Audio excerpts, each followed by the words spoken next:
everybody, my name is Abby Burberry and I'm here to promote a new series of ebooks that I'm going to write, and they're all about perming and proper perming technique. So the first one is volume 1, Learn How to Perm Hair, a Beginner's Guide with Advanced Theory. I've been a hairdresser for over 35 years. I used to be a salon owner of classic hair design for 27, and now I'm just an independent person doing my YouTube channel and started my new guidebooks. I started in hairdressing in 1987. That was an era of perm. Now, I didn't particularly like them in 1987. I found them to be very harsh. People wanted big hair. Big hair was back in that time. The 80s was big hair. Basically, then it went out of style. Perm was just not popular, and everybody wanted to get that straight, blow-dried look. Nobody wanted that big, messy perm look. So perms kind of went out the door, and then all of a sudden they miraculously started to come back. Today now with the modern perm, I love the modern perm. I think it's just great. The Perm Solution is not as harsh. It's so much more artistic. There's a lot more things that you can do with perms that are just so creative and just beyond. I've taken the old techniques and the new techniques and my own techniques and combined them into my videos and my passion. In volume 1, it gets into the very beginning of perming. So basically you're going to learn client consultation. You're going to know how to book a perm properly, to give the right amount of time. Also the consultation to determine hair texture and density. If you don't know what that is, this book will tell you exactly what that is.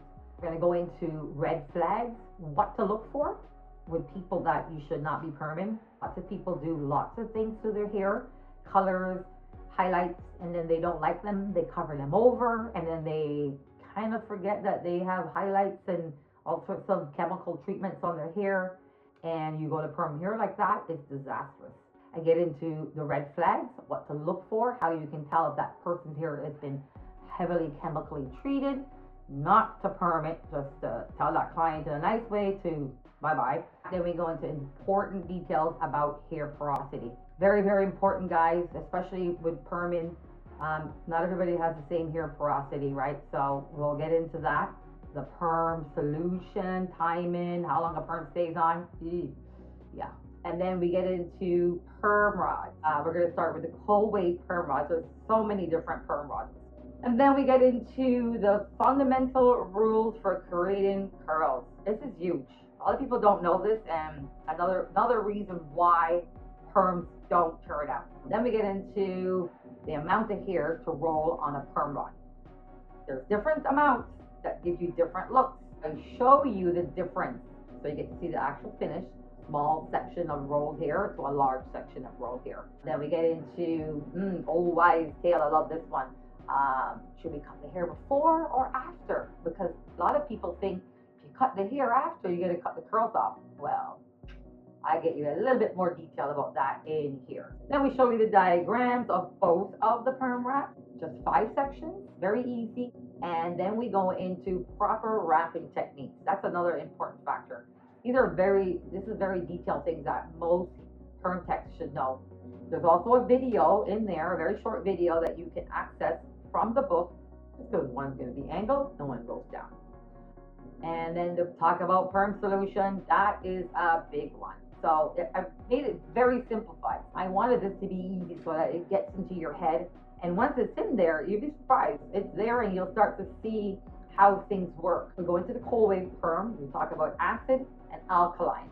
And then I show you the simplified version that you can buy your Perm Solutions out there. And they pretty much tell you, but still, you need to learn all that other stuff.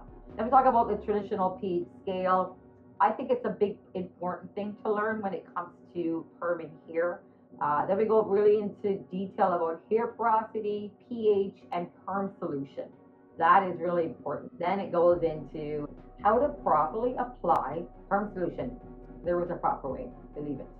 You need to check your perms, when to check them, what to look for. You can check a perm all you want, but do you know what to look for? I show you that too. On this diagram, I show you a perm that's not ready and a perm that's ready.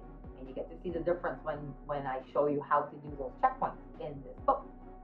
And then of course rinse and neutralizer, and then the finish. You get to see the finished look of the straight wrap. So one side of the mannequin's head was done with the straight perm wrap, and the other side of the head was done with the angled perm wrap. So you get to see the two different finishes. Then I go into a little bit of the styling. I talk about the 48-hour rule of what not to do after a perm, what you should send your client home with, you know, just so that they can look after the perm. You don't want your hard work to go down the drain. Trust me, I've seen it. Clients go home and they go to a pool and they start swimming with a brand new perm, and then it turns green and it's gone, and they come out, they blame you. Then I talk about aftercare, what they should go and buy, you know, what not to do. A lot of people go home and put deep condition treatments on their hair. It's like, what are you doing that for? It's a brand new perm. It needs 48 hours to set. It doesn't need a lot of conditioner. You're just gonna stifle it. Anyways, it's really not the client's fault. I mean, we as a perm technician should know this, and we are the ones supposed to educate them, send them away to look after our hard work that we've done and their money that they've paid us. So you want to make sure that they're happy. That's it. I hope that you will. I'm going to have the link below here.